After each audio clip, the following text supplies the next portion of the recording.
नाज़रीन, कराची में असांजे नुमाइंदे ज़हीर अहमद मेमन की रिपोर्ट मुताबिक़ इकलेटिन के क़ौमी ॾींहं के मौके ते पाकिस्तान पीपल्स पार्टी मिनॉरिटी विंग सिंध के एहतमाम हेठ यूसी मुराद मेमन ॻोठ में सिंध असेंबली के मेंबर और पार्लिमानी सेक्रेटरी मोहतरमा एडवोकेट रोमा मुश्ताक मटू के फार्म हाउस से ख़ुसूसी प्रोग्राम मुनक़िद किया वियो, जिसमें पीपल्स पार्टी के अगवाननि उहदेदारनि कारकुननि और मज़हबी सियासी समाजी शख्सियतुनि शिरकत कई।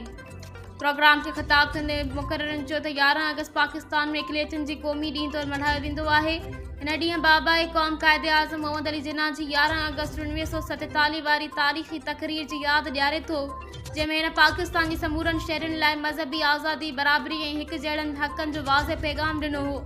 मुक़र्ररनि जो चवणु हो त पाकिस्तान जी इकलेती बिरादरी मुल्क की तामीर ऐं तरक़ी में हमेशह अहम किरदार अदा कयो आहे।